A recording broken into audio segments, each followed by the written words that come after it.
This edition of Owatonna as They Saw It is going to examine baseball. What it was baseball. Remember that old saying? Well, baseball was the thing around Owatonna here for many, many years. Still is, really, but back in the early 30s and 20s and up through the 40s and 50s, baseball was really a major form of entertainment here in the Owatonna area. And so we have a couple of people with us on this series that I think can talk about those days a little bit. Both of them played baseball here in Owatonna. George Brown Krahuler, he was better known as Brown Krahuler, so I'm probably going to call him that from this point on. Played actually before we even had a team known as the Owatonna Aces. They were known as the East End Gophers back in the mid-20s, about 1925.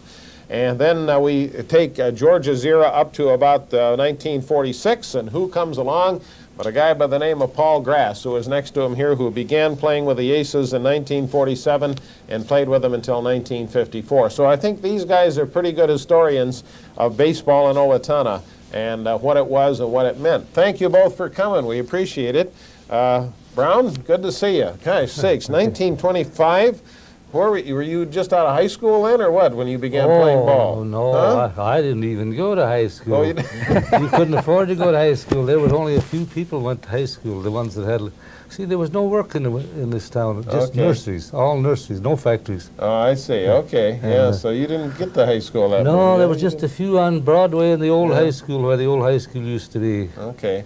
I ended up the first year, 1922, the first year of the new high school. Okay, yeah, that's right. At 8th grade. Used to graduate at 8th grade always. Yeah, that's right. Well, you began, when did you start playing ball, playing baseball? 1925.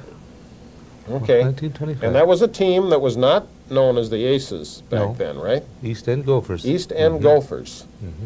And had that ball team been around a long time? It had started back... No, they just started about that time. It just started about that time, huh? Because there were so many other ball teams. Everybody had ball teams. Uh-huh. Do you remember some of the names that were with you on on that first ball team? Some of the people that played with you? Oh, we got a picture. We love pictures. That's a 1925 picture. That's all of them. All right, we're going to show you these now. And I think I can give you some names here because they got them listed on the back of the picture. It's pretty hard to pick out faces as such on here, but we had people like George Brown Krahuler in the front row, Richard Arndt, Albert Arndt, Harold Nitschke. He was the bat boy, what Harold was, right? Red Keekanap, Herb Nitschke, and Ed Krahuler. Ed was what, a brother of yours? A brother? He's my older brother. He's still living too. They were in the back front row, and then in the back row there we had Henry Cubitt. I'll bet I can recognize Henry. There he is right there. Okay, sorry about that. I moved the picture here. Henry Cubitt. Put my finger right on Henry here. Okay, there he is. And then from then, Adolph Nitschke, Clarence Nitschke, Alvin Goose Arndt, and would you believe Eddie Skolitsky right down here at the very end. Or up here maybe. Where's Eddie? Yeah, so that was the East End Gophers in 1925. And did you travel around to play, or did you go to other towns, or what? Yes, there wasn't no leagues. There wasn't no leagues. Only the big Indian team. I don't think they even had a league. There wasn't many leagues. There were so many ball teams. Somebody wanted you to play a game, then you went and played. There wasn't any real printed schedule at the first of the year then. One of the funniest ones was. Herb, the manager, had a schedule to play with a team by the name of Blooming Grove. And we couldn't find it. It's just a town hall. The farmers all had teams. See, Bixby and Pratt and Clinton Falls, Medford, everybody had ball teams. Everybody had ball teams. Huh? Everybody had ball teams, okay. Yes. All right, okay. But we finally found the town hall, and then it's still out there. I saw it a couple of months ago, just happened to go by there, Blooming Grove. If you think baseball wasn't a popular entity back then, George brought this. This is Darts Park in 1934, and you think there wasn't a crowd of people watching the ball game. That's the same location the ballpark's in now, I assume, right? Huh? Except we got a new, look at that little grandstand that was there. And look at the crowd all along the baseline. In fact, Paul, you remember crowds like this, I'm sure, back in the 40s and 50s, right? You betcha. Yeah. They lined her up. So You think people didn't come to ball games? They did. In fact, you attracted lots of that was the thing to do. That's all there back was. then. That's all there They was. used to wait for, there wasn't many automobiles, and everybody waited till the ball games, the quarter to get in. Yeah, yeah. Well, now, how did the name change come about with the Owatonna to become known as the Owatonna Aces? We wanted to play a little better. We got in a little league then by the name of the Dodge Freeborn Steel, DFS was the name of it. And we thought East End Gophers wasn't a very good name, so we had to get a new name. And I don't know, I just happened to mention, everybody had a different name. I just happened to mention the Aces would be a good name, and it stuck. It stuck. Because aces are high, see. Okay. I guess, I don't know. So. And then we played teams like Hayfield, Casson, and Geneva, Okay. and different teams. But the Ace, so we are fortunate enough. You're looking at the guy here who came up with the name of the Owatonna Aces, right? You were the one. Well, I brought it up, yeah. Yeah, it came with that name. But of course, the manager and the rest of them passed it. Yeah.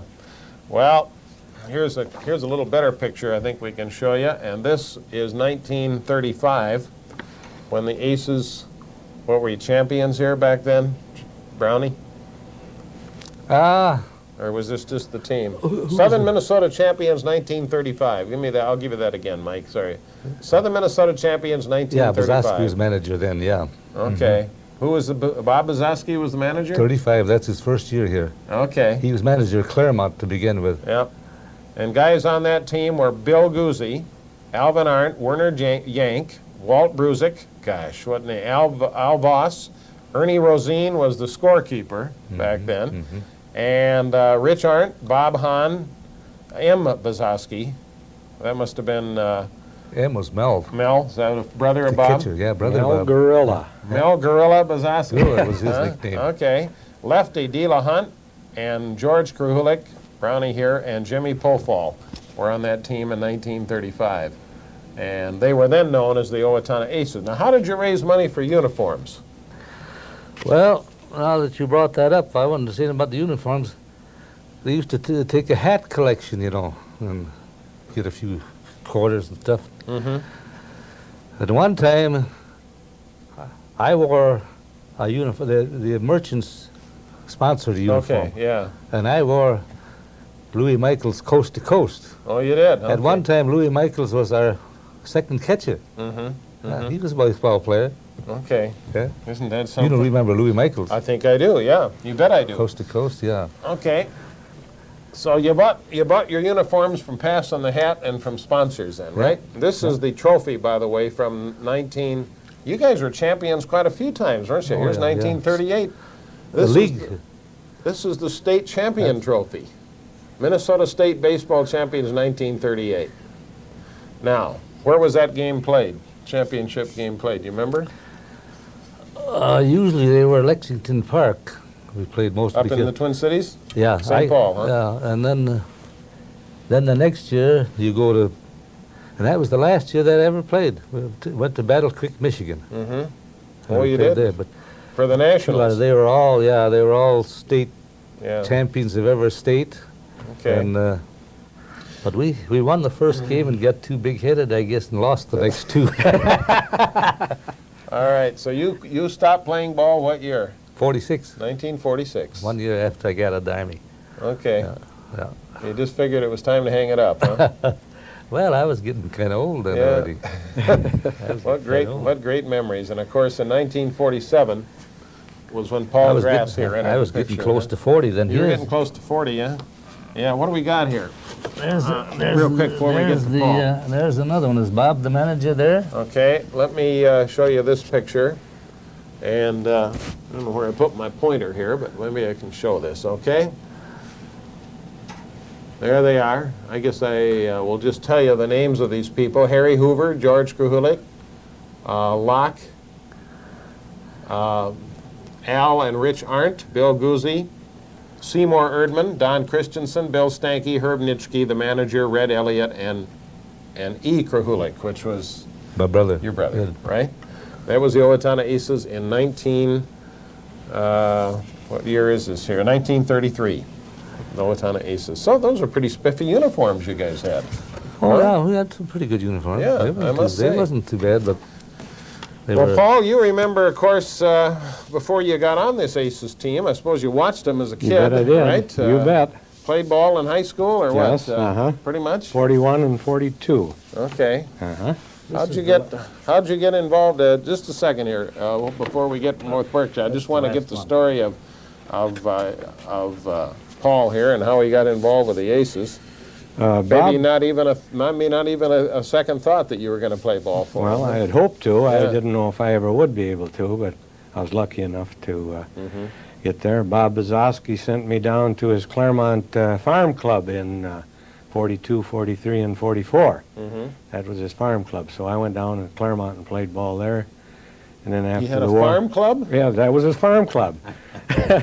You mean he drew guys off that No, it team? was mostly people from around Claremont, but he'd Okay. pick up, there was 2 or 3 of us went down from Owatonna and played in those years. Okay, yeah. And then after the service, why, I joined up with the Owatonna Aces. One year I played with the second team, which was the Cubs. Okay. Young ball players out of high school, and in '47 I went with the Aces. So the Cubs were a younger group of kids? Younger group of kids. The Owatonna Cubs or Yep, whatever? Yep. Did they play actual games around Yes, there? we had a United Cannon States? Valley League. We played Castle Rock, Casson, Pine Island, and some of the other Dodge Center, some of the other towns around here. That was an organized league. It was an organized league back then, huh? Yes. What, who was coach when you started? Well, Sammy Sampson was the coach that year, I believe, in 1947. Okay. He was the coach of the team. And you went through how many coaches before you retired in 54? 54, yeah. Was Charlie Fuller the coach when you retired? Oh, no. No, he wasn't, was just about going to start then. I think he graduated in about, I don't know what year, but Okay. it was, no, I never played for Okay. Charlie. Yeah. I played one game, I think, for Charlie. You did, He okay. called me in, and I played down at After retirement, huh? at Hayfield, I believe it was, or Hollandale or Hayfield. How about some of the players that were with you early in the early days of your Aces? What In can you bring some- 1947, it was mostly hometown ball players at that time. Charlie Peterson, Kenny Feaston, Mike Mason, Lamar Anhorn, younger ball players from around town. Yeah. And then in 1948 is when they started bringing in players from all around the country. Okay. Mm-hmm. That kind of was that. Why did they do that? I don't really know why. Yes, I think Austin kind of was responsible for starting this type of thing. Hormel and Emil Scheid down in Austin had money, and they started bringing in ball players, giving them jobs in those two Okay. places, and it just mushroomed. So this business of playing baseball was pretty serious business, It was right? very It was serious very business. serious business, Yes. wasn't it? Huh? Yeah, I had the opportunity of playing with some boys that were up in the major leagues, and played for all the farm clubs around this area of the country. Did you go to any state or national tournaments? No. After they started hiring so many ball players, we were not allowed to play in the state tournament because you could only have 2 or 3 paid players at that, actually paid players, or out-of-town players that could play with you. So we were eliminated. So they from, actually paid players to play then? Oh, if you want to look in that book, we'll show you some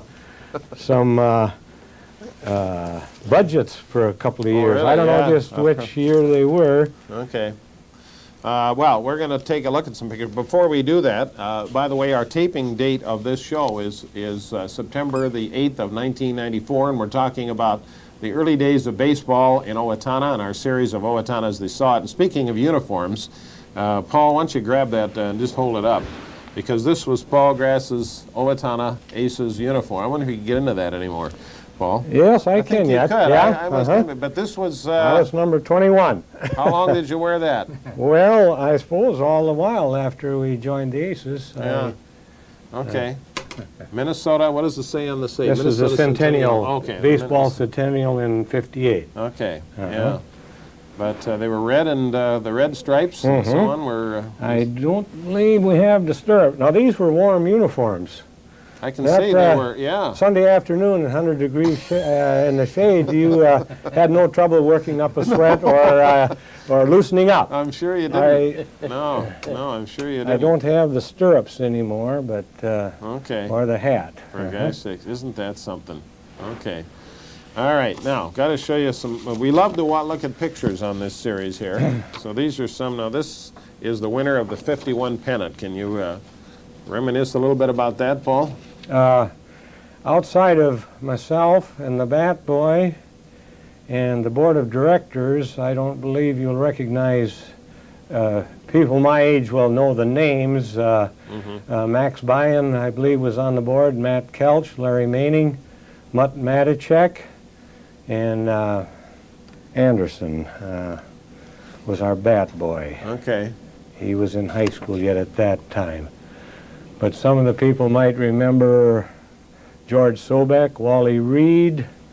I'll give you that picture there, yeah. Both of the Giebel boys.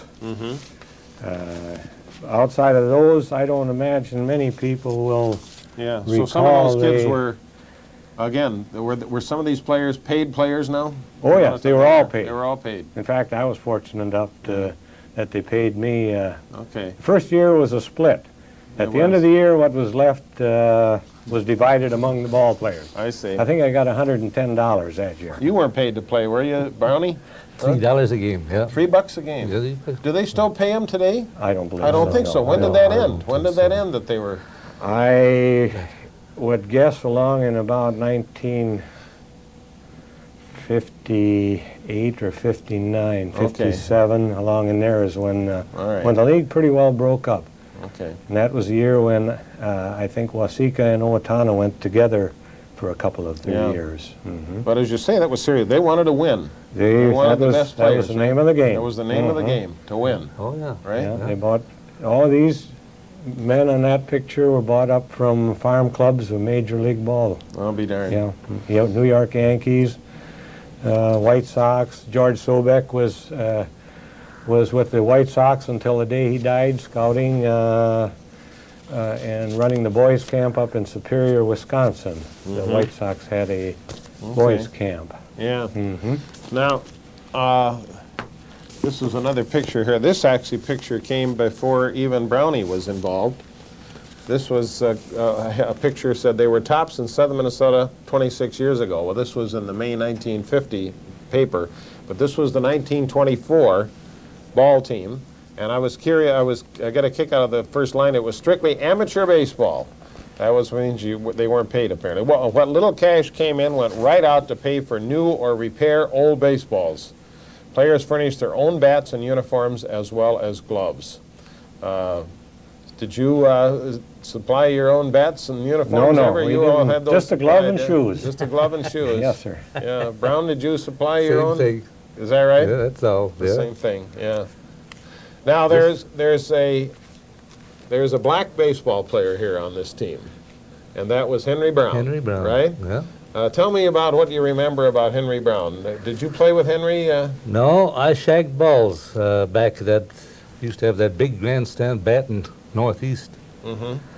I shagged balls back there, and then I'd throw a curveball to Earl Marion was first base.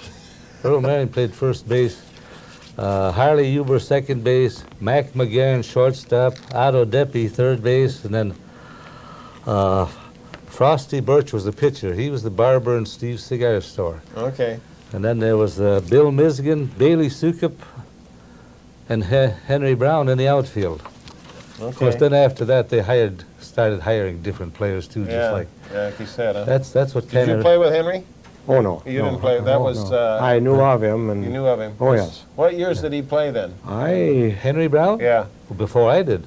Oh, he was before you did. Before okay. I did, yeah. He Because was I on the- remember yeah. Henry, of course, in his later years. Right. And Henry was well known for his singing. Right. And I think, as I recall, he was a state school boy, I think, wasn't he? And he elected to stay in Owatonna and was probably the only only black person in the community for many, many years, right? And he was well accepted. And He was at that time, but before that, Essex Liddington used to be the only black one in town, and he Okay. was a barber. He used to really? always cut my hair. He did, That's how huh? I remember that. Okay, yeah. I always got a haircut for a quarter. That's what I keep. Yeah, I better not well, say those that. are great days. Better not. Yeah. I get off the track. Well, that's all right. We talk about those quarter haircuts. That's all it would take to cut mine anymore, too, I must say. Here's a ball team. This is 1941, apparently.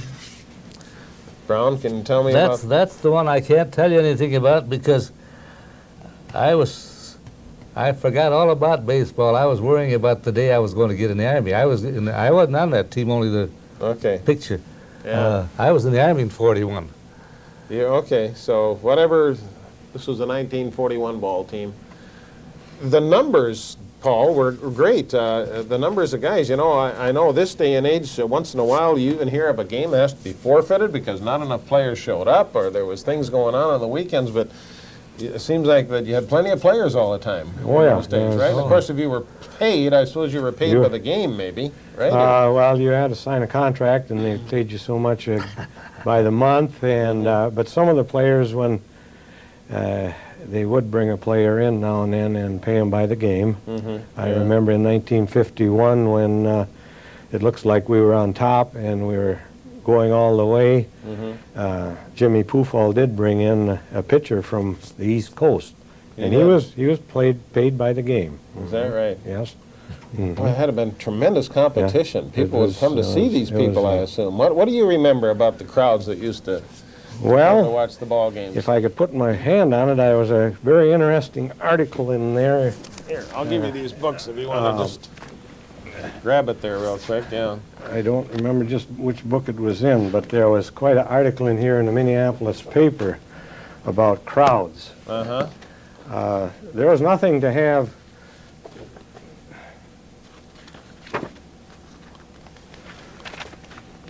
Oh, here's a. I don't know if you should tell things like that on. Operating that's the statement. budget. That was the budget for, I believe, 1948. Okay. Receipts of $27,000, and they spent they spent a little more, and they spent $69 more, and than the $27,000. And the players' salaries and wages in those days, this was big money, $17,236 for players' salary and wages. Umpires, $795 paying for umps. Advertising and tickets, $344. They even got here for laundry, athletic supplies, public address system, you name it. So, yeah. Here's a. Okay, go ahead. Keep it there if you want to. Yeah. St. Louis Browns outdraw Minneapolis, outdraw Rochester too, and then they go on to say when Toledo, that was in the what was the league up Minneapolis, St. Paul? American Association. Huh? American Association. Minneapolis, St. Paul. Minneapolis. When Toledo played Minneapolis last Thursday night, the game drew 2,387 fans to Nicollet Park. The same night, 2,390 spectators watched Owatonna beat Rochester at Rochester. Rochester and Southern Minnesota League fans need not gloat, however. An American League game between the Detroit Tigers and St. Louis Browns, also played that same night, drew a whopping attendance of 3,246 people. Wow, wow. And I thought that was kind of... And you draw a similar crowd, maybe not quite that many, but you draw big crowds down here, right? We averaged, I would say most of our games were around 1,200 to 1,500 people. They were. Can you imagine that? Special occasions, there was an article in here, I don't know if I could find it. Yeah. But you had special nights. You had Dairy Night. You had all these special things that went on, right, to bring people down. Austin and Rochester one night drew 5,800 people for a playoff game in Rochester. In Rochester. Now, tell me, what do you remember about the grandstand in Darts Park, the stands? Now, was it? The grandstand went from about the dugout around to the dugout. Okay. And then there was bleachers from the dugout, possibly 40 feet from the dugout to the down the third and first base lines. And a portion of that was covered, right? I mean, there was a The main covered grandstand was grandstand. covered. Mhm. That was built. And- I don't remember what year it was built, but Well, huh? the old Indian team used to bat northeast. They had a big grandstand and 2 wings on each side, bleachers, a big one. They drawed big crowds. But they didn't have a league either. They played different big teams around Yeah. that came. And then when they disbanded, there was no ballpark there. Where's this now? There was Darts Park. In Darts There Park, was no okay, no ballpark park. for about 2 years. Okay. And I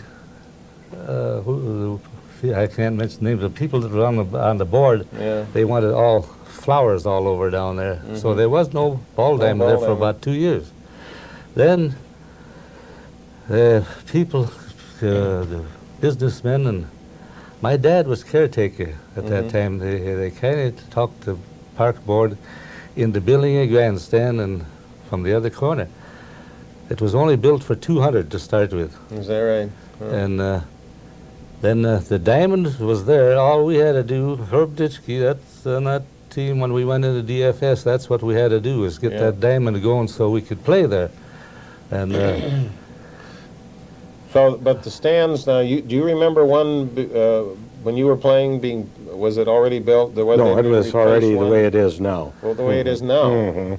Okay. No, I don't recall Yeah. the grandstand being. and that's all there was at that time, and that's why all them people are sitting all Yeah. along the Yeah.